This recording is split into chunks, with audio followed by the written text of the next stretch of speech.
Now, admittedly, there's some kinks to work out. Mobilization would be tough. I don't know if you've ever organized a group of seniors for a theater trip. I don't think training would be that hard. It'd be just sort of like, you know, go out there and run. And this would give our World War II-era Americans a chance to contribute yet again to our country, just when they thought they were forgotten. I guess what I'm saying is, let's not just talk about our problems. Let's talk about solutions.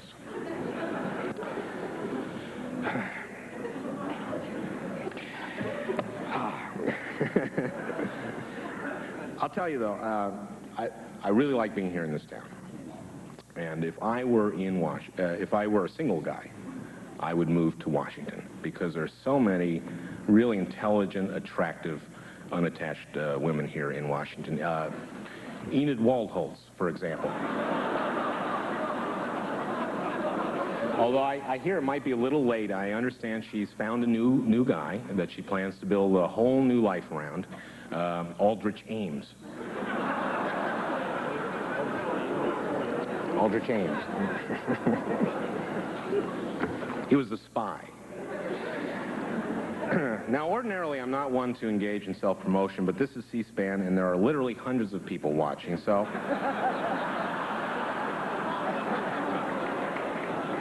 I'd like to take a moment to mention my book, Rush Limbaugh is a Big Fat Idiot and Other Observations. You know, the first time I heard Rush on the radio, he was spewing about the feminazis and their women as victim ideas. And he was railing about how feminists believe that all heterosexual sex is rape, which I admit is a very hard view to defend. The thing is, though, I know a lot of women, almost all of whom consider themselves feminists, and only one holds this view, and we've been married nearly 20 years.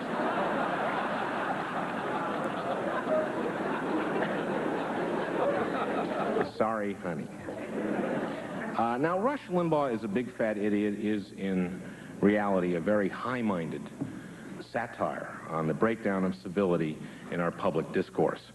The breakdown has been a tremendously corrosive effect on society in general, case in point, Don Imus. And that's why tonight, I'd like to do my part to move the national dialogue forward.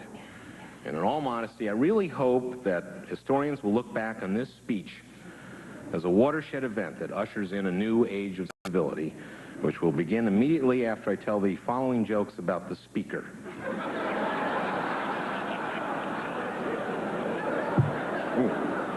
Sorry. Now, I did read Newt's book, To Renew America, and there were an awful lot of futuristic third-wave ideas, the diagnostic health chair, honeymoons in space. You know, a lot of us smoked dope and read Toffler in the 70s. I think Newt's little secret is that he smoked dope and watched the Jetsons.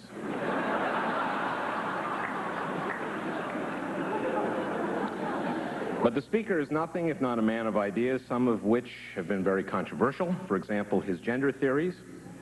You remember that Newt said, and I quote, "If combat means living in a ditch, females have biological problems staying in a ditch for 30 days because they get infections." Now, I read this, and the image that immediately came to mind was that of Newt about 15 years ago, explaining to his 13-year-old daughter that she had just gotten her first infection. But the good news is that there are more ideas like that to come, because even though his poll numbers are at an historic low, the speaker is writing another book. Once again, he's taking a $1 advance, not voluntarily. That's the most he could get. Now, one of the great things about speaking here is that you get to invite a whole table of friends. And it's great because my table is table 42 and the speaker's is 41, so my guests get to sit near the speaker, and they're all very excited, and I just thought I'd take a moment to introduce them. Seated at my table are former Speaker of the House Jim Wright, now of Fort Worth, Texas; Gail Sheehy of Vanity Fair magazine; Candace Gingrich of Harrisburg, Pennsylvania; and her friend Martina Navratilova of Aspen, Colorado. Christina Jeffrey of Kennesaw, Georgia. Christina, I know it was a hardship coming all the way up here to Washington, only just, you have to turn back tomorrow and go back. But if you have the time before you leave, I'd really recommend checking out the Holocaust Museum. To Christina's left, Jackie Gingrich of Carrollton, Georgia. And finally, nutritionist Jenny Craig of Del Mar, California. Let's hear it from my table. Now, I kid the speaker. But I know he'd love it because, after all, his own press spokesman, Tony Blankley, said, Don Imus has demonstrated once again that Washington has little capacity to laugh at itself. So let's thank the speaker for being a good sport, shall we?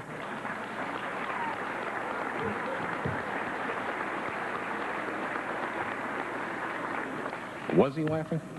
No. Of course, I'm going to take a few jabs at the speaker because anyone who's read my book knows I'm basically in the president's hip pocket. And there's actually a lot of perks to, being the president's water carrier. For example, Harry Thomason books all my travel. And he's very good, and this is something that just gets lost in the whole Travelgate thing. He got me a Super Saver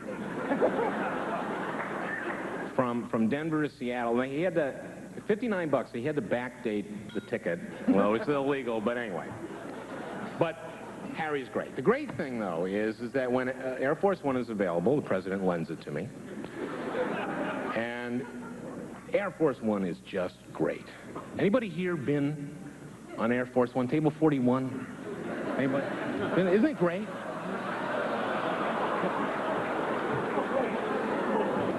Isn't especially the front? Oh man! No, I tell you, first of all, not too many people know that, but they have a zoo up there. As you know. And all kinds of animals, 200-pound python, and then they got this like skeleton of a triceratops, which if you're interested in that kind of thing, it's just amazing because you can play with the bones, and you can eat whatever you want. You can just, if you're the type of person that kind of like no regard for your body, you can just stuff your face, up there in the front of Air Force One.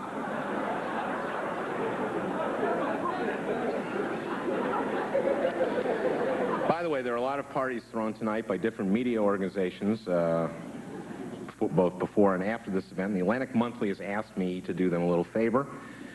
Evidently, no one has RSVP'd to their after-dinner cocktail party honoring James Fallows. So if you don't mind, if you just shout a yes or no. Cokie?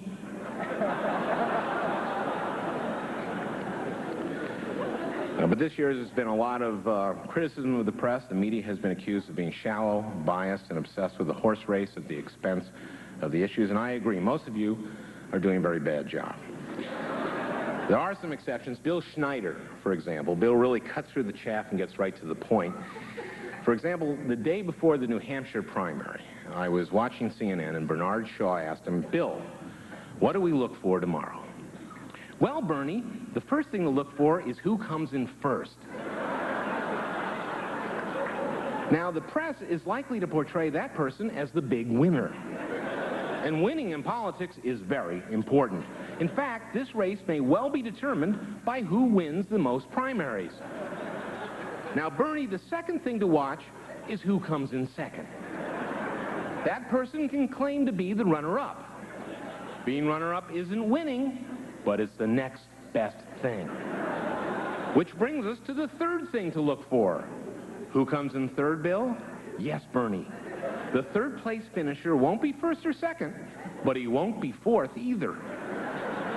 Which means he's still in the top three. Thank you, Bill Schneider. Bill will be back on Friday with his political play of the week. Bill, any hints?